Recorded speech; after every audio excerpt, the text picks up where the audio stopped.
छोटा छोटा जी दरमियान में मुझे बताइए, आप राना अब्दुल बाकी को जानते हैं?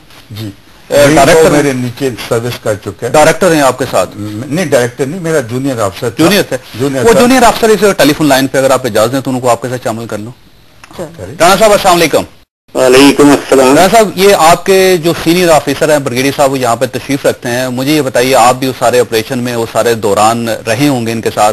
मुझे बताइए, जो आज ब्रिगेडियर साहब जो इंकशाफ कर रहे हैं वो किस हद तक हकीकत पर मबनी है? देखिए, ब्रिगेडियर साहब जो हैं वो चूंकि आपको मेरी आवाज आ रही है? जी बिल्कुल आ रही है, आप बोलते रहें। अच्छा, मैं ये कहना चाह रहा हूं कि ब्रिगेडियर साहब ने अभी दो बातें की हैं और वो दोनों सेल्फ कंट्राडिक्टरी हैं।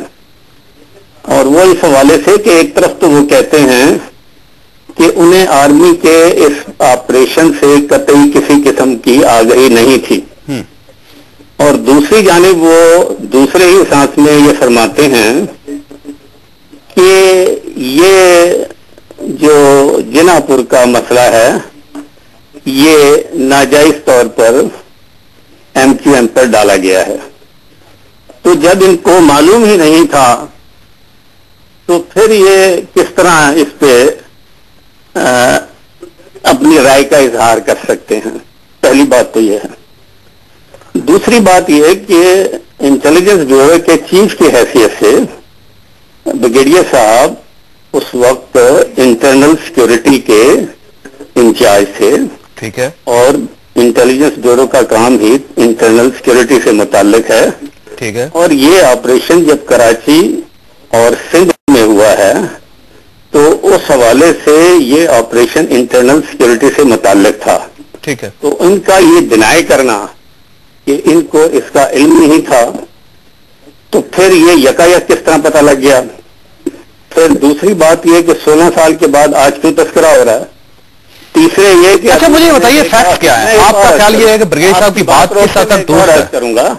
मैं ये कहना चाह रहा हूं कि अभी एक चैनल पे इन्होंने ये भी फरमाया है कि ये जो मामलात हैं इसके जिनापुर के हवाले से, उसमें एक मेजर डार साहब ने भी बात की है और उन्होंने ये फरमाया। अच्छा राना साहब, नहीं मेरा मसला सवाल ये है कि ये किस हद तक दुरुस्त कह रहे हैं? एक पॉइंट मैं क्लैरिफाई करना चाह रहा हूँ इस हवाले से। अच्छा राना साहब, आप होल्ड पर रहिए। वक्फे पे जाने से पहले जो यहाँ पे डिबेट हो रही थी उसमें ये चीज था कि सब लोगों का, दोनों तीनों पार्टीज का ये कहना था कि ब्रिगेडियर इम्तियाज साहब जो है इनकी बात क्लियर नहीं और ये किसी साजिश का हिस्सा है। ब्रिगेडियर साहब दो बातें, एक तो उन्होंने कहा कि आप साजिश का हिस्सा है, उन्होंने कहा कि आप दोबारा साजिश का हिस्सा है और आप पाकिस्तान मुस्लिम लीग नून और MQM को मलवाने की एक साजिश कर रहे हैं।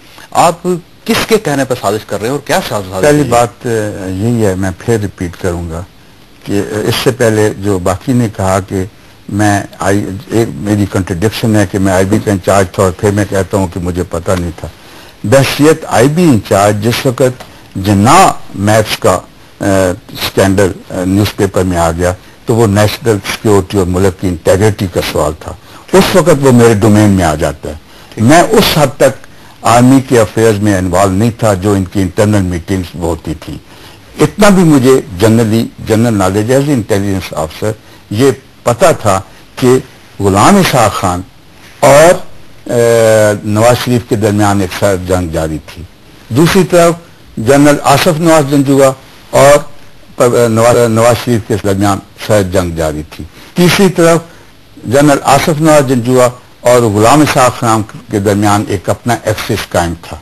सो जब मैंने उस दिन कहा है कि नवाज शरीफ को इसने भी पॉइंट रेज किया कि पता नहीं था, तो मेरा पॉइंट ये है कहने का नवाज शरीफ को उस हद तक तो पता था कि ये एंटी डिकाइट ऑपरेशन है, लेकिन जिस वक्त वो डाइवर्ट किया गया टूवर्ड्स MQM उसमें नवाज शरीफ को पता नहीं था और उसकी मैंने बैकग्राउंड पस मंजर आपको बताया।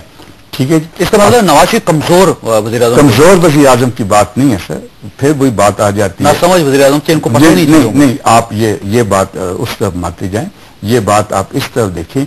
वही जो परवेज साहब कह रहे हैं कि जब एस्टेब्लिशमेंट, जब जमहूरी अदारे कमजोर हो जाते हैं, जब सियासतदान वीक विकेट पे होते हैं और एस्टेब्लिशमेंट डोमिनेट कर रही होती है तो वो एक मजबूरी के जाल में फंसे होते हैं। अच्छा ये बताइए, एस्टेब्लिशमेंट इस किस्म की साजिशें करती रहती है हर वक्त?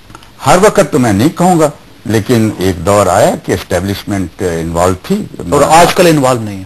میں آج کی اپنے تجربے سے یہ کہہ سکتا ہوں یقین سے کہ اس 1.5 سال کے عرصے میں میرے خیال میں اسٹیبلشمنٹ اور مستقبل میں بھی نہیں ہوگی. اور اس اسٹیبلشمنٹ کو جو میری انالیسز ہے اپنی، چونکہ میں 17 سال آرم فورسز کو بھی کور کرتا رہا ہوں، یہ تو سمجھتے ہیں نا پالیٹکس.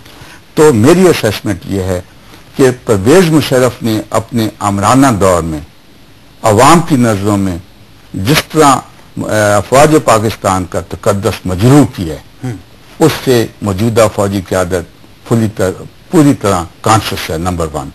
دوسرا، وہ یہ بھی کانشیس ہے کہ اندرونی اور بیرونی کس قسم کی اور کس نوعیت کی خطرات. اچھا، سیاستدانوں کے کردار سے مطمئن ہیں آپ؟ کون؟ اس وقت کے سیاستدان. اس وقت میں پوری طرح مطمئن نہیں ہوں. ٹھیک ہے جی. اگر آپ حکومت کو لیں تو میں یہ سمجھتا ہوں پہلے مطمئن تھے. وہ کہہ رہے پہلے مطمئن تھے. پہلے مطمئن تھا. چلیں آپ کو پرویز مشرف سے نہیں، میں پہلے نو پلیز، یہ پہلے میں سیاستدانوں کی بات آپ نے کی ہے. میں ان سیاستدان پرویز مشرف کے جو سیاستدان ہیں ان کو میں آپ سیاستدان سمجھنے سے گریز کروں گا، اجتناب کروں گا. 8 سالہ جو پرویز مشرف کا دور تھا، آمریت کا دور تھا، جو وہ پاکستان کے جتنے بھی ڈکٹیٹر آئے ہیں ان میں بدترین دور. اوکے، پرویز صاحب مجھے بتائیے کہ ان کو بڑا کلیئر انہوں نے اسٹانس لیا. انہوں نے کہا میں اپنے ضمیر کے مطابق بات کر رہا ہوں، بڑی ٹھوک کے کلیئر بات کی. آپ کو ان میں کوئی کنٹراڈکشن نظر آتا ہے؟ آپ دیکھیں، کنٹراڈکشن تو ہے، اور کنٹراڈکشن اس طریقے سے ہے کہ جب یہ کہتے ہیں کہ اپنے ضمیر کے مطابق بات کر رہے ہیں، اور ان کا ضمیر جو تھا اس نے ان کو یہ بتایا کہ جناح پور کے نقشے جو تھے وہ غلط تھے اور ان پہ MQM پر الزام تھا. تو اس حد تک تو بات اس وقت ہی ختم ہوگی، کیونکہ دوسرے تیسرے دن ان نقشوں کو ڈس اون کر دیا گیا بقول بریگیڈیئر صاحب کے. لیکن کیا بریگیڈیئر صاحب بات کا باقی حصہ جو ہے کہ کراچی میں اس وقت قیدیوں کے تبادلے ہوتے تھے، آپ کے علم میں جیسے 2 ملک جب آپس میں جنگ لڑ لیتے ہیں اور ایک دوسرے کے فوجیوں کو قیدی بنا لیتے ہیں، اور پھر جب ان میں صلح ہو جاتی ہے تو پھر قیدیوں کے تبادلے ہوتے ہیں. قیدیوں کے تبادلے ہوتے تھے. عقوبت خانے کراچی میں سے نکلے اور ٹیلی ویژن پر ان عقوبت خانوں کو دکھایا گیا جن میں لوگوں کو ڈرل کی جاتی تھی اور مختلف ٹارچر کیے جاتے تھے. جناح پور جعلی نکلا ہے تو یہ بھی ساری جو فلمیں ہیں اور اس قسم کی خبریں یہ بھی جعلی ہو سکتی ہیں. یہ بتائیں گے بریگیڈیئر صاحب کہ کیا وہ بھی سب جعلی تھا؟ بریگیڈیئر جعلی تھا. میں آپ کو یہ بتاؤں کہ 2 کانفرنسز، یہ جب ملٹری ایکشن شروع ہوا تو 2 کور ہیڈ کوارٹر میں کانفرنسز ہوئی. دونوں کانفرنسز میں پرائم منسٹر نے مجھے یہاں سے آرڈر دیا کہ میں ان کے ساتھ اس کانفرنسز میں شریک ہوں گا. میاں نواز شریف. پہلی کانفرنس میں گیا تو اس وقت کے کور کمانڈر نصیر اختر نے پریزنٹیشن دی.